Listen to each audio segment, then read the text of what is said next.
Atta booltan oduun galgala kanaaf qabnu kunoo. TPLF fi mootummaan Itiyoophiyaa gara furmaata nageenyaatti dhufu taanaan sababaa walitti bu'insaan kan dadhabe dinagdee Itiyoophiyaa deeggaruuf qophii ta'ushee Yuunaayitid Isteetsi beeksiftee jirti. Pireezidaanti Baayiden kan mallatteessan ajaja uggura waliin wal qabate tarkaanfiiwwan itti aansuun fudhataman maal akka ta'e illee aangawoonni Yuunaayitid Isteetsi ibsaniiru. Bulchiinsi Baayiden rakkoon namoomaa kaaba Itiyoophiyaa jiru akka dhumatu tarkaanfii isaan fudhatan kan ajaa'ibsiifatan ta'u ittaanaa ministiriin yeroo fi kan dhimmootii Sudaaniif gaanfa Afrikaa Biraayan Haant ibsanii jiran. Qaamonni walitti bu'iinsa sana keessatti hirmaatan gara mariitti hin dhufan taanaan uggurri kaa'amu namoota dhuunfaaf waaltaalee irra darbe uummata Itiyoophiyaa fi Eertiraa irratti akka hin fuulleeffanne Biraayan Haant ibsanii jiran. Yuunaayitid Isteetsi gargaarsa namoomaaf deeggarsa kabiroo Itiyoophiyaaf guutullee kan itti fuftu ta'uu dubbatan.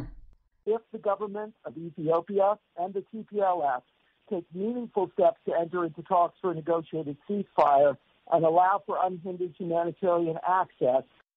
Mootummaan Itiyoophiyaa fi TPLF lola dhaabinsa marii irratti hundaa'e irratti mari'achuudhaaf gargaarsi namoomaa danqaa malee akka deebi'u eeyyamuuf tarkaanfii hiika qabu fudhatu taanaan daandii addaa hordofuun ni danda'ama.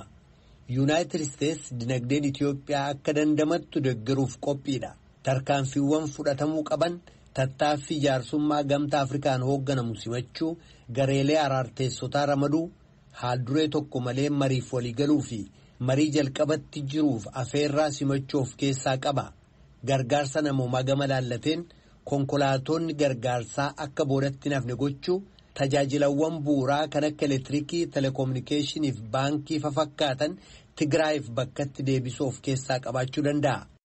Walitti bu'iinsi sun furmaata waraanaan hiikamuu akka hin dandeenye mootummaan Itiyoophiyaa ni hubata jennee abdanna ka jedhan Biraayan muummicha ministeeraa Abiyyiin dabalate itti fufiinsaan mari'ataa jirraa jedhan jechuudhaan Keenedii Abaata Finfinneerraa gabaaseera. Addi bilisummaa uummata Ogaadeniif paartileen kanneen biroon adeemsa filannoo taanu keessaa of baasuun isaanii jijjiirama akka hin finne boordiin filannoo Itiyoophiyaa beeksisee jira. Gorsituun koominikeeshinii boordichaa Sooliyaanaa Shimallis ibsa kennaniin iyyata paartilee siyaasaan dhiyaate furuuf boordichi baatii tokko dura waan irraa barbaachisu raawwachuu isaanii ibsanii amma addi bilisummaa Ogaadeniif paartilee biroon adeemsa filannoo keessaa of baasuun ba'iisaas ta'e akkaataa hojii filannoo irratti jijjiirraan fiduu jedhan. Fulbaana 20 kan geggeessamu adeemsa sagalee kennuuf boordichi qophee xumuruu isaa kan ibsan Sooliyaanaan filannoo bara 2013 keessatti naannolee filannoon marsaa lamaaniin iyyuu keessatti hin geggeeffamnetti kan geggeeffamu dhimma filannoo laalchisee hanga yoonaa murtiin hin kennamne.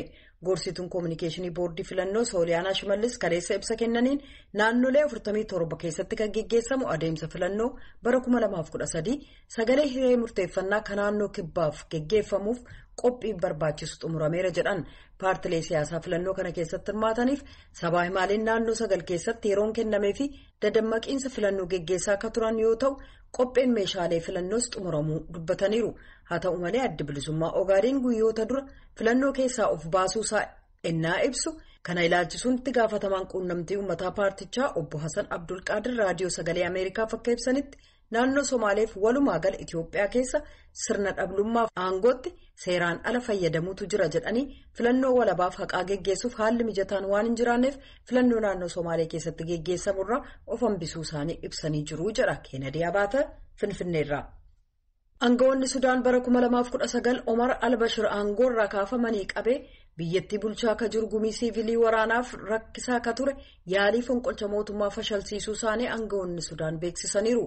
Miseensa siivilii kan gumii sanaa akka ta'an tokko Rooyitersiif akka himanitti yaaliin fonqolcha mootummaa halkan edaa erga taasifamee booda to'annaa jala ooleera jedhan. Dubbiimaa gumichaa akka ta'an Mohammad Alfaakii Suleymaan akka jedhanitti qorannaan shakkamtoota irratti geggeeffamu eegaluuf jedha. Qaamni biyya bulchu kun erga Bashir aangoo irraa fonqolchamanii qabee waliigaltee aangoo qooddannaa laaffataa ta'een Sudaaniin hoogganaa jira. Bara 2014tti filannoo geggeessuuf illee karoorsee jira. Waraanni biyyattii yaalii fonqolcha mootummaa sana guutummaan to'achuusaa hoogganaan gumii waraana biyyoolessaa Jeneraal Abdul Fattah Burhaan dhaabbata oduu mootummaa SUNF ibsaniiru. Maddeen mootummaa ofutuun beeksisan ibsa kennan akka jedhanitti yaaliin fonqolchaa sun tattaaffii raadiyoo mootummaa kan laga Naayil gama fuullee kaartuum jiru omdurmaan keessaa to'achuullee of keessaa qaba ture. Kanneen ijaan argan akka jedhanitti murna waraanaa kanneen gumichaaf amanamoo ta'an riqicha kaartuumiif omdurmaaniin wal agarsiisu taankiitti gargaaramuudhaan har'a ganama cufanii jiran. Yaaliin fonqolcha mootummaa garee Albashiriif amanamoo ta'aniin geggeeffame aangawoota yeroo ce'umsaaf qormaata ta'e isa jalqabaa akka hin ta'in kana duras yaalii wal fakkaatu fashalsiisuu isaanii aangawoonni dubbataniiru. Kan dhaggeeffataa jirtan raadiyoo sagalee Ameerikaa sagantaa afaan Oromooti. Pireezidaantiin Yuunaayitid Isteetsi Joo Baayiden gumii tokkummaa mootummootaa irratti akka hoogganaa biyyaatti yeroo duraaf ennaa dhiyaatan dippiloomaasii ilaalcha addunyaa irratti kafuulleeffate kan hunda hirmaachise beeksisu jechuudhaan aangawoonni bulchiinsa Yuunaayitid Isteetsi beeksisaniiru. Aangawaan bulchiinsichaa tokko gaazexeessotaaf ibsa kennaniin pireezidaanti Baayideniif hooggana isaaniif waltajjii addunyaa irratti waa'ee nageenya biyyoolessaa kan Ameerikaaf nageenya addunyaa maraaf badhaadhinaaf dursi kennamuusaa kan itti beeksisan torban barbaachisaadha jedhan. Ejjennoon kun kallattiidhaan kan pireezidaantichi duraanii Doonaald Tiraamp Ameerikaan hadursitu jedhaniin faallaadha. Gumiin waggaa kun biyyoota miseensota 193 ta'aniif barbaachisummaa rakkoo naannoof addunyaa mudate ilaalchisee jiru mari'achuuf carraa kennaaf. Baayiden hoogganoota biyyoota 100 ta'an waliin waajjira haadhoo tokkummaa mootummootaatti wal arguuf jecha wixata kaleessaa galgala gara Niiwuorkitti imalanii jiran. Haasaan isaanii gumii sana irratti dhageessisan rakkoolee ijoo ta'an dura dhaabbachuu michootaaf waaltaalee walitti fiduudhaan boqonnaa waraana waggoota 20 cufnee boqonnaa dippiloomaasii cimaa ta'e banna yaada jedhu irratti fuulleffata. COVID-19 jijjiirama qilleensaa teeknooloojii guddataa jiruuf qajeelfamoota daandii daldalaaf dinagdee jiru bu'uura misoomaa qulqulluu kan malaammaltummaarraa walaba ta'e irratti maallaqa baasu farra shororkeessummaa mala hammayyummaan dura dhaabbachuu kanneen cimoo ta'an waliin dorgommii cimaa geggeessuu kan jedhu of keessaa qaba. Oduun galgala kanaaf qabnu kanuma. Kan hordofaa jirtanu raadiyoo Ameerikaati. Sagalee raadiyoo Ameerikaatti amma immoo gara qophii keenya yookaan gabaasaalee keenya ittaanutti ceenaa nu wajjin tura. Jiraattonni magaalaa Amboo tokko akkasumas barattoonni fi barsiiftonni yuunivarsiitii Amboo tokko ajaja olaanaa pireezidaantiin Ameerikaa Joo Baayiden aangawoota Itoophiyaa irratti dabarsan ilaalchisuudhaan gariin yommuu mormanu gariin immoo deeggaraniiru. Naakoor Malkaatuu yaada namootaa kana walitti qabee gabaasa itti aanu qindeesse. Maqaan koo Faayisaa Guddisaa fi barsiisaa saayinsii siyaasaa quunnamtii addunyaati. Ani akka kiyyaatti tarkaanfii sirriidha jedheen fudhadhu dhugaa dubbachuuf taanaan. Sababni isaa amma taargeetilii kan tarkaanfiin kun irratti fudhatamuu jedhu aangawoota waraanaa fi aangawoota siyaasaati. Aangawoota waraanaa, aangawoota siyaasaa, jaarmaa waraanaa, jaarmaa siyaasaa, jaarmaa tikaa mitiiree tarkaanfiin fudhatamuu jedhu. Adda hin dhoofnee tarkaanfiin fudhatamu kun immoo jaarmoota kana micciirtee siwiisti gootee harka kennisiisuu fi harka isaanii micciirtee akka isaan tadaraadaran gochuudha. Amma gaaddoo kanatti ilaalamuu kan qabu tarkaanfiiwwan kun iyyuu yaa fudhataman malee amma biyyi kun immoo vulnerabiliin taatu waan ati gochuu dandeessu dhaabbata tikaa, dhaabbata waraanaa, dhaabbata basaasaa dadhabsiistee jaroonni kun akka harka kennatanii gara baargeeningiitti, gara wal dubbachuutti, gara marii waliigalaatti akka isaan dhufanii. Kanaafi ani biyya kana irra caalaattuu dhaabbatonni kun yoo dadhaban irra caalaattuu immoo biyyi kun balaa hin jirre keessa buuti. Jaroota kana konseptii guddaa godhatanii amma gaa issuun jiru yeroo hundumaa fedha biyyaalessaati yookaan naashinaal intarest kan jedhu giddu galeessa abbaa hunda biyya kanaati. Odoo gara kan hin gahin jiineenilii biyya Itoophiyaa kanaaf yaadanii qaamota kallattii hundaan hidhatanii socho'an kana jiineenilii hojii kun jedhanii walitti fidanii osoo gidduu seenanii yaada jedhuun qabu malee amma ta'ifatanii kana yoo irra kaanii gama kanaanis gama sanaanis furmaanni waan isaan irra kaaniifis wanni ammatti dhaabatumatti fakkaatu. Maqaan kullee himuun barbaadu. Baayiden waan akkas jedheef Itoophiyaan waan gadhiistus hin qabdu, waan sodaachus hin qabdu. Warra juuntaa faana harka waan qabuu fi sodaachise kana murteesseera yoo jedhe iyyuu nuti kana fudhachuu hin qabnu nan jedhan. Akka kootii fudhachuus hin qabnu. Fuuldura ta'uu kan qabu Itoophiyaan har'as boorus fuulduras birmadummaa ishee eeggattee kan dhaabattudha. Hin sodaatus duubas hin deebitu kan dhufu immoo hundumtu keenya harka tokko taanee hin ceenaas dhumoonaas Baayidenis waa akkasii iyyuu hin sodaannu. Sodaachuus hin qabnu. Mo'aa Alamaayoon jedhama. Amboo Yuunivarsiitii Dipaartimentii Soosiyoolojii irraati. Uummanni akka waliigalaatti kan inni barbaadu nageenya. Qaamni kamiyyuu qaamni biyya keessa jirus qaamni biyya alaa jirus kamiyyuu nageenya barbaada.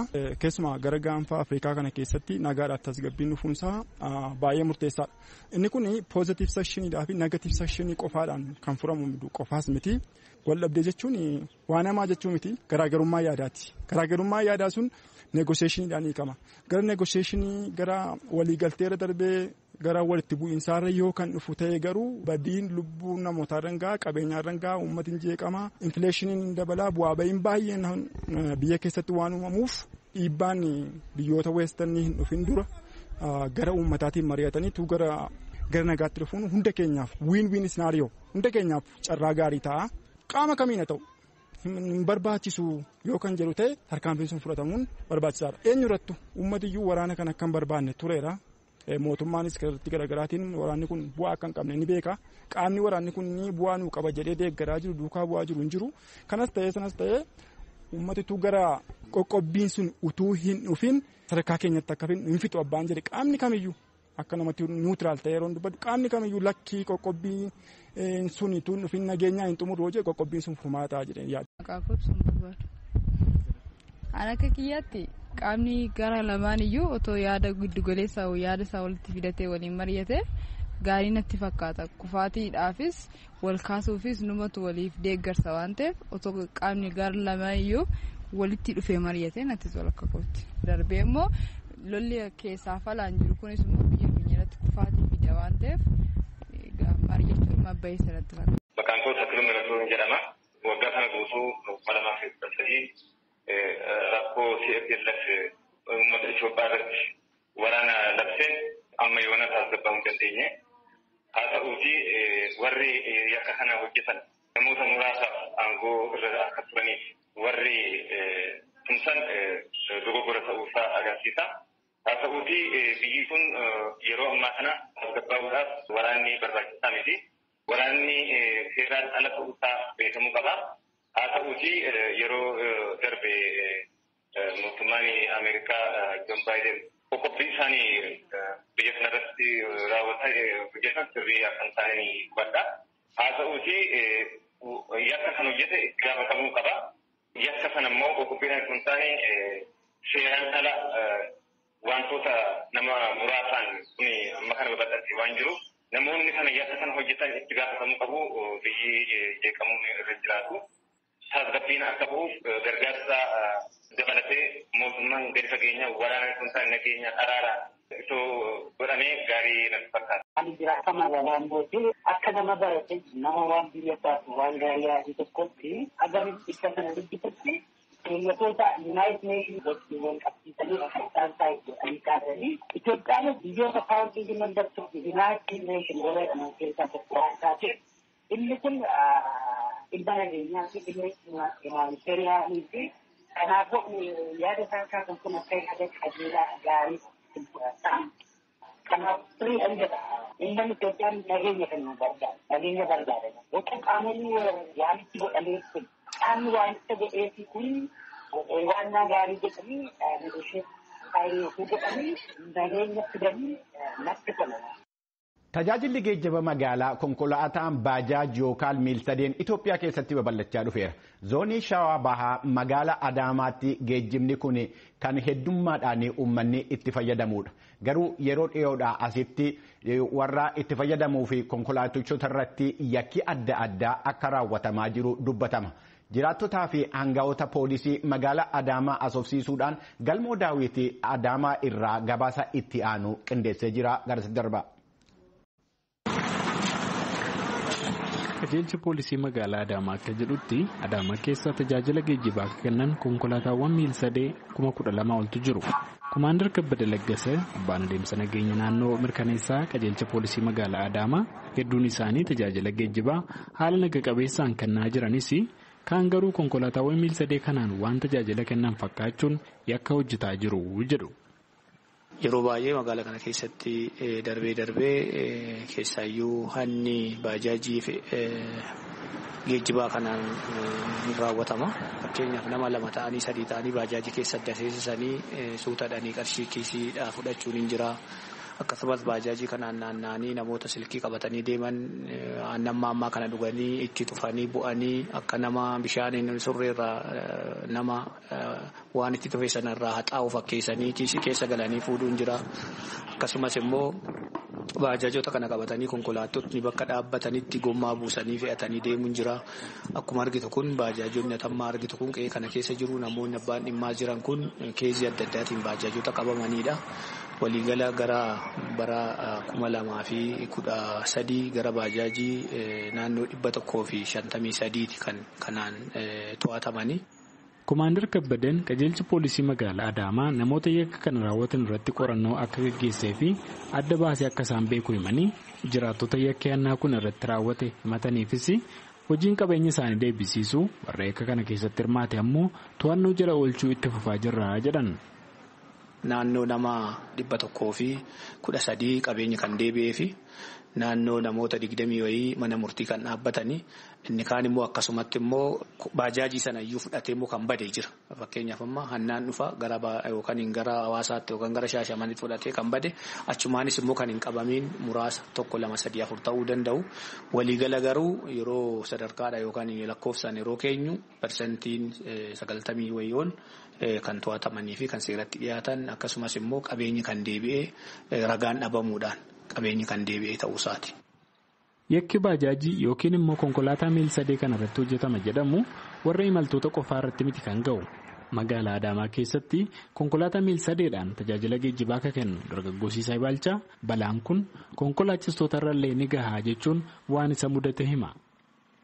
San dura bakka yeroo baay'ee si mudata sanuma duraayyuu naannoo waggaa 2 ofee yoon jirutti halkan qarshii si duuba ta'anii boota akkana nageessisiin jedhu iddoo wayii ogeessa cuubee morma keetii irratti qaba. Naarkaa fudhatameera naannoo carqaa carqeetti birrii naga muraasa naannoo birrii 300 wayii yaa'u homaa miti si mudata jetteetu guyyaa san dabarte.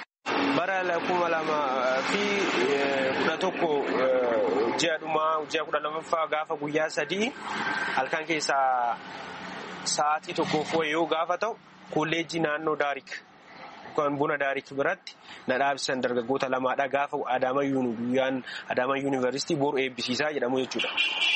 Gaafa isaan na dhaabsisan boolee nu geessii naan jedhanii Eshiin jedheeni gaafa dubbatan afaan Oromifaatiin dubbatu bakka jedheen nama 2 boolee isatti waan gaarii biratti nu buustanaan jedhan. Eshii jedheen qarshii 30 walii galle achuma waan ta'eef naannoo sa'a 2 jechuudha daqiiqaa 20 hir'uu akkasumatti fakkaata fuudhee deemeen.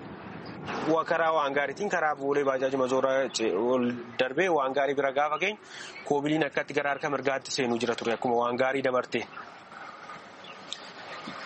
Nan seenee xiqqoo akka xagaan nuun jedhanii nan seenee xagaan jedhee bilbilaan bu'ee dawwalaa geenyerra nu bahee akka waan jedhu wayii taasa'a.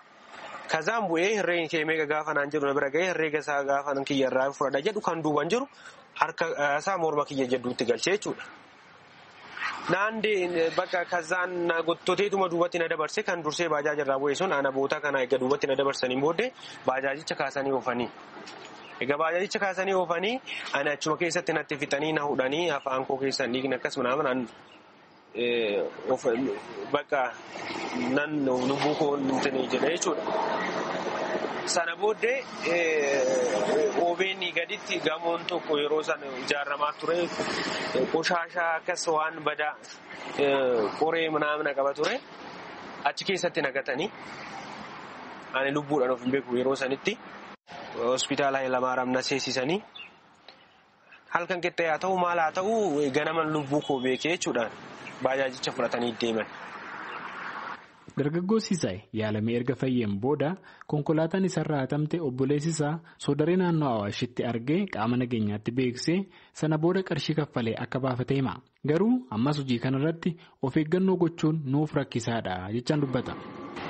Yeroo baay'ee rabbiin yoo si eege malee ati of eegdee hin dandeessu. Aga dandeessen guyyaa odoo hojjettee galtee bareeda.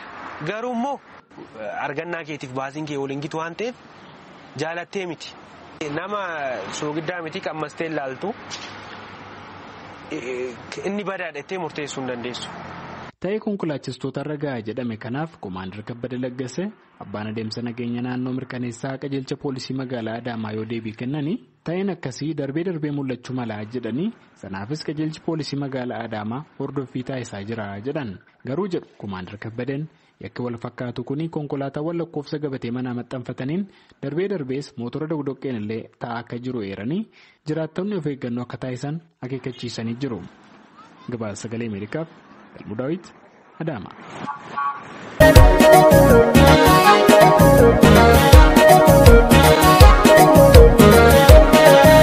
Hordoftoota keenya amma immoo gara qophii keenya itti aanutti ceenaa waa'ee uummata Oromoo kana beektu laata. Yuunivarsiitii Jimmaa barattoota sanbata darbe eebbise keessaa obbolaawwan lama dooktarummaa nageenyaatiin eebbifamaniiru.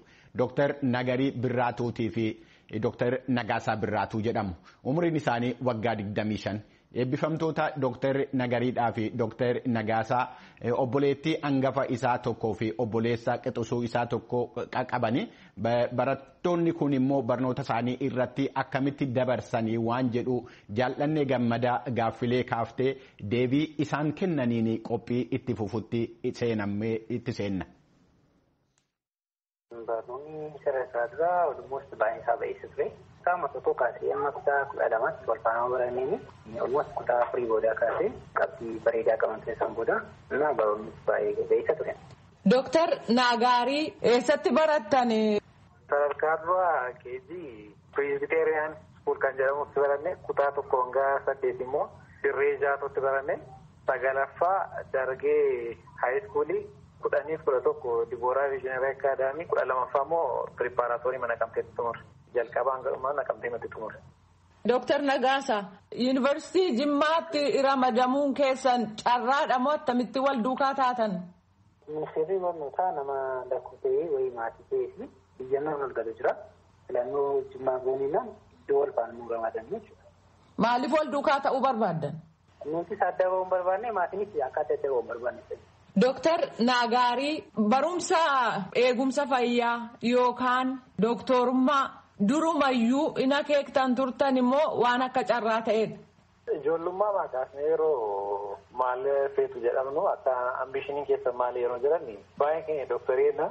Ol dhufaa gaafa deemnu immoo qabxiis bareedaa qabnaa barumsattis cimaa dhufne akka sadarkaa Itoophiyaatti barumsi olaanaa jedhamu dooktoriidha. Kanaan duratti fedha isaa qabna turre torru maraa kaasnee dooktorummaa barachuu qabnee murteessinee dooktorummaatti galle jechuudha. Dooktar Nagaasaa, iccitiin milkaa'ina keessanii maal jettanii yaaddu ijoollee barnootatti ol adeemaa jiraniif? Iccitiin milkaa'ina keenya gaafuma xinnoo beekanii kaayyoo qabanii waan jiran kaayyoo keenya kanatti immoo namni waan yaadee waan akka diriirii isaatti yaadee galmaan gahuuf halkanis guyyaa citti hojjechuu ni qaba. Sarara darbe immoo carraaqqii maatii keenyaa kunis galmaan gahuuf barbaannaan kaayyoo qabanii bakkaan gahuuf jedhanii hojjechuu keenyaa fi carraaqqii maatii keenyaadha jedhee yaadaan.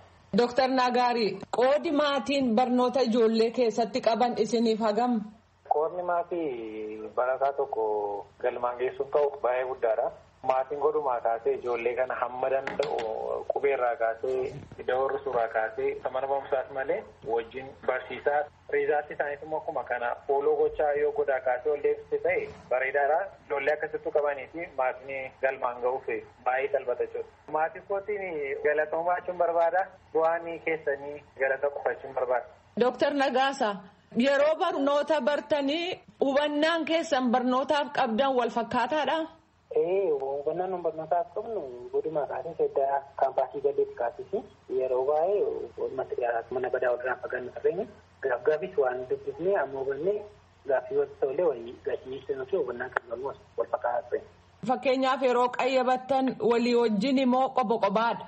Barumsi kiminaa kun waan baay'ee bal'aa ta'eef yeroo kan wal duukaa deemuu dandeenya gara wal faana ta'ee amma kanatti qo'achuudhaaf mijataan turre qobuma qobaa qo'annaa barumsi isaas akkasii akka inni deemsisu. Qabxiin keessan walitti dhiyaataadha?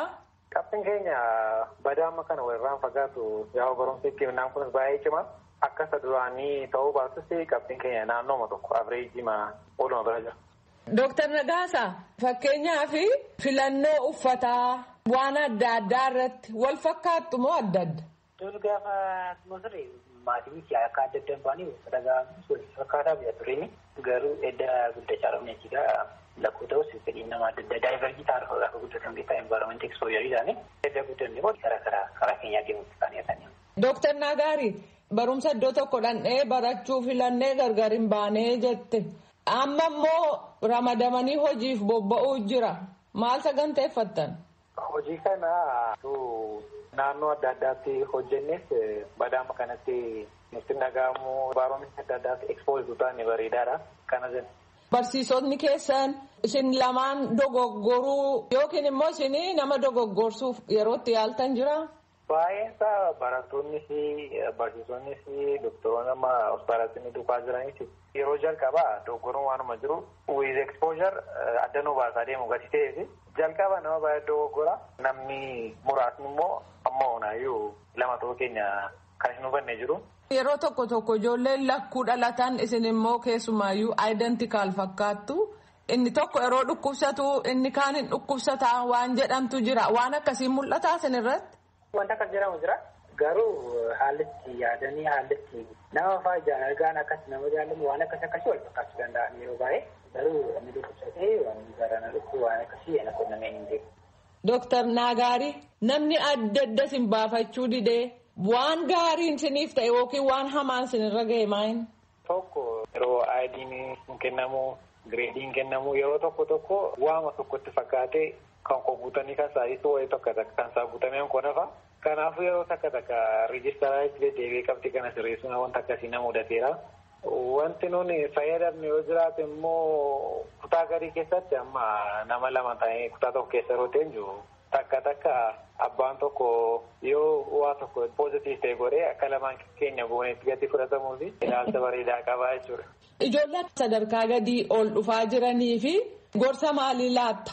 Kutaa gadiitti barattoonni baay'ee cimoo ta'anii gaafa sadarkaa kaampaasitti ol dhufanii amma kanatti bu'a qabeessa yerootti hin taane baay'ee jira. Kanarraa kan hubadhu edda dhaabbata olaanaa seenanii booda immoo kaayyoo isaaniitu hin dagatanii fookas godhanii barumsa qofa irratti cimsatanii baratanii tuuba'anii gorsa jedhuun qaba. Innis waan itti dabalu dhabu gara isaatti itti dabarsa. Haalli yeroo kunis attention isaanii daayivartii gochuu danda'a garuu ijoolleen amma ol adeemaa jiran kun barumsa isaanii irratti fookasii godhanii jireenya isaanii kana galmaan gahuu halkanii guyyaa cichanii hojjetanii carraaqii maatii isaanii kanas waala keessa galchanii akkuma sabaatillee bu'aa guddaa qabaatee fi akka cimsanii kaayyoo isaanii barumsa isaanii jedhama. Dooktar Nagaarii Birraatuu fi Dooktar Nagaasaa Birraatuu maqaa raadiyoo sagalee Ameerikaan hedduu galatoomaan jedha. Galatoomaa baay'ee. Kabajamtoota hordoftoota sagalee Ameerikaa qophii afaan Oromoo qophiin har'aaf qabnu asuma irratti raawwata waan nu wajjin turtanii fi hedduu galatooma sagantaa boriitiin nama walitti deebinutti bakka jirtanitti fayyaa ta'aa nagaatti.